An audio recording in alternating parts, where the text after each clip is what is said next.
सोचो एडवेंचर के लिए तुम 2000 फीट लंबा टावर चढ़ो, लेकिन उससे वापस आने का रास्ता बंद हो जाए और तुम्हारे पास खाना और पानी भी ना हो और फ़ोन पे नेटवर्क भी ना आए, तो तुम उस सिचुएशन से कैसे निकलोगे? अपना जवाब कमेंट्स में देना। आज की कहानी भी इसी बारे में है। तो मूवी स्टार्ट होती है जहां हम देखते हैं दो प्रेमी बैकी और डैन, जिन्हें माउंटेन क्लाइंबिंग करने का बहुत शौक है और उन्हें नए नए एडवेंचर ट्राई करने में किक मिलती है। वो एक पहाड़ चढ़ रहे होते हैं। उनके साथ बैकी की दोस्त हंटर भी होती है, जो उनसे ज़्यादा एडवेंचर की शौकीन होती है।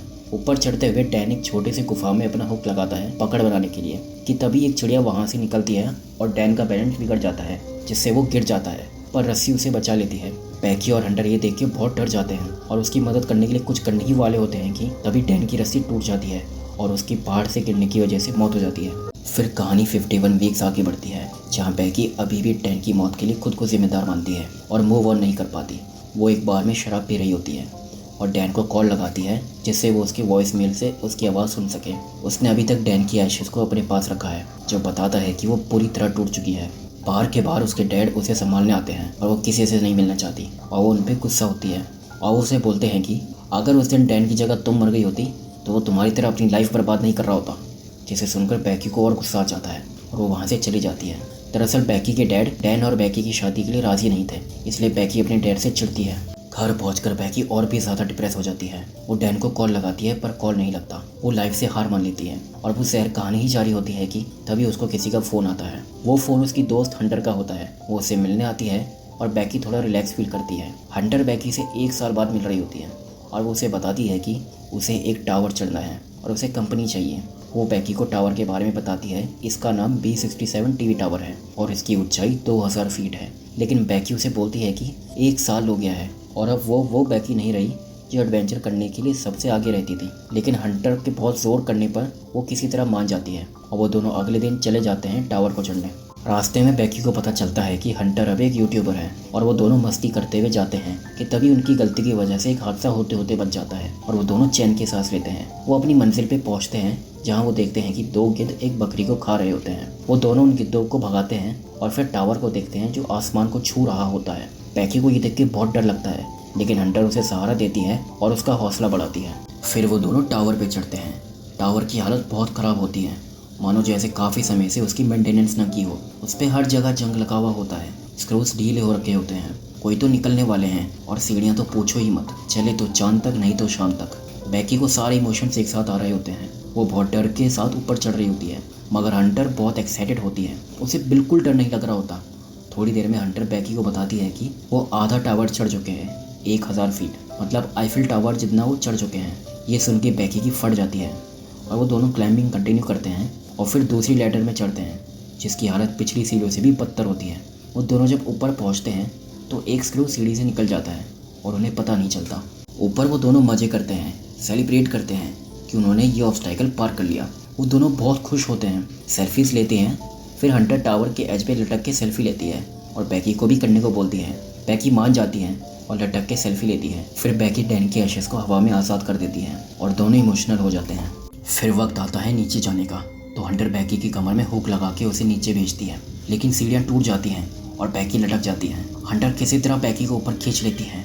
वो दोनों हंसते हैं, पर जब वो नीचे देखते हैं तो उन्हें पता चलता है कि वापस जाने की सीढ़ियाँ टूट चुकी हैं और कोई रास्ता नहीं है, जिससे वो डर जाते हैं और उनका बैग टावर की एंटीना पे गिरा होता है, जिसमें उनका पानी और ड्रोन होता है। सबसे बड़ी बात, उनके फ़ोन पे सिग्नल भी नहीं होता, जिससे वो किसी को बुला भी नहीं सकते। जब उन्हें ये समझ आता है तब उन्हें बहुत घबराहट होती है। वो बहुत डर जाते हैं कि अब क्या करेंगे, लेकिन हंटर बैकी को बताती है कि सीढ़ी गिरने की आवाज़ किसी न किसी को तो आई होगी और किसी ने पक्का पुलिस का फ़ोन किया होगा, तो उन्हें बस वेट करना है। बैकी मान जाती है और वो देखते हैं टावर में उन्हें बाइनोकुलर्स और एक फ्लेयर गन मिलती है। वो दोनों टाइम पास करते हैं, तब बैकी हंटर से पूछती है कि तुमने ब्लॉगिंग स्टार्ट क्यों की, जिस पे हंटर बोलती है कि डैन की वजह से। फिर हंटर को आइडिया आता है कि वो एक मैसेज लिख के पोस्ट करेगी तो उसके फॉलोअर्स में से कोई ना कोई पुलिस को कॉल करेगा और वो बच जाएंगे।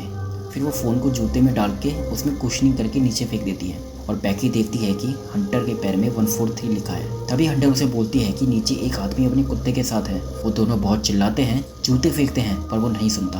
बैकी फ्लेयर गन चला रही होती है, लेकिन हंटर उसे रोकती है और कहती है कि सही टाइम पे चलाएंगे क्योंकि ये एक ही है और वेस्ट नहीं जानी चाहिए। हंटर बाइनोकुलर से देखती है कि वो आदमी गाड़ी की तरफ जा रहा होता है और वहाँ पे एक और आदमी होता है। वो दोनों पार्टी करते हैं और रात होने पर बैकी फ्लेयर गन चला देती है वो दोनों आदमी हंटर और बैकी को देख लेते हैं। वो गाड़ी से उनकी तरफ आते हैं, लेकिन उनकी मदद करने की बजाय वो उनकी गाड़ी चुरा के भाग जाते हैं। इससे हमें साफ पता चलता है कि आप भले ही कितनी मुसीबत में क्यों ना हो, कोई भी आपकी मदद नहीं करेगा। ये देख के हंटर और बैकी बहुत दुखी हो जाते हैं। बैकी फ़ोन में उसके और डैन की रिकॉर्डिंग देखती है और वो नोटिस करती है कि हंटर उसे और डैन को गुस्से में देख रही है। तो वो आउट ऑफ क्यूरियोसिटी हंटर से पूछती है और वो उसे बताती है कि डैन और उसका अफेयर चल रहा था। जैसे सुन के बैकी शॉक हो जाती है। हंटर उसे माफ़ी मांगती है, लेकिन बैकी कुछ नहीं बोलती। अगले दिन हंटर बैग लेने के लिए नीचे जाने की तैयारी करती है, क्योंकि बैग में उनका पानी होता है और वो प्यास से मर रहे होते हैं। हंटर ट्राई करती है, लेकिन बैग एंटीना में था और रस्सी छोटी पड़ रही होती है। तो वो रस्सी से कूद जाती है और बैग को सेल्फी स्टिक से बांधकर बैग के साथ ऊपर आती है, लेकिन उसका हाथ रस्सी से छूट जाता है और वो गिर जाती है। बैकी बहुत डर जाती है और उसे रोना आता है। वो नीचे देखती है तो हंटर अभी भी जिंदा होती है, लेकिन उसके हाथ में चोट लग गई है और वो बैकी को उसे और बैग को खींचने के लिए बोलती है। बैकी दोनों को ऊपर खींच लेती है और हंटर को गले से लगा लेती है। फिर वो पानी पी के एक नोट लिखती है और ड्रोन पे लगाकर उड़ा देती है, लेकिन ड्रोन पे बैटरी ना होने की वजह से उसे वापस बुला लेती है। रात में बैकी देखती है कि टावर पे वो अकेली है और हंटर गायब है। वो बहुत डर जाती है। पीछे देखती है कि वही गिद्ध हंटर को खा रहे हैं कि तभी बैकी झटके से उठती है तो उसे पता चलता है कि ये बस एक बुरा सपना था। अगली सुबह बैकी को आइडिया आता है कि वो ड्रोन की बैटरी टावर पे जल रही लाइट से चार्ज करेगी और वो ऐसा ही करती है। ड्रोन को फुल चार्ज करने तक वो टावर पे लटकी रहती है। फिर नीचे आती है और फिर एक नोट लिख के ड्रोन पे लगाकर उड़ा देती है। ड्रोन इस बार काफ़ी आगे जाता है। वो डाइनिंग पे ड्रोन को भेजती है। ड्रोन बहुत पास पहुंच जाता है। ऐसा लगता है कि वो पहुंच जाएगा, बैकी और हंटर बच जाएंगे। फाइनली उम्मीद सच होती हुई दिखती है, लेकिन ड्रोन एक ट्रक से टकरा जाता है और टूट जाता है और उनकी उम्मीद भी टूट जाती है। उन दोनों ने मान लिया था कि अब मौत नज़दीक है। बैकी हंटर से बोलती है कि अपना जूता दो, उस पर अपना फ़ोन डाल के नीचे फेंकेंगे। जिस पे हंटर बोलती है कि मेरा जूता नीचे है। बैकी की समझ नहीं आता।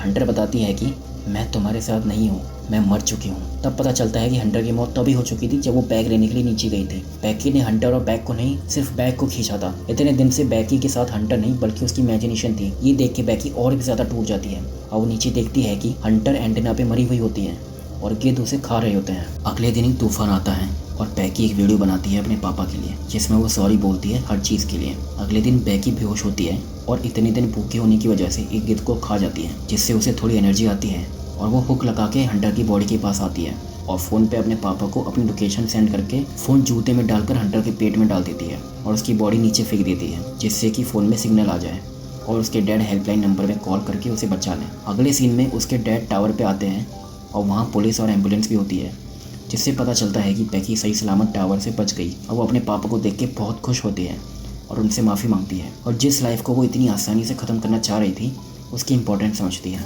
सो गाइस, अगर आपको कोई और मूवी सजेस्ट करनी है तो कमेंट्स में बता देना। And if you enjoyed the video then please like and subscribe to my channel.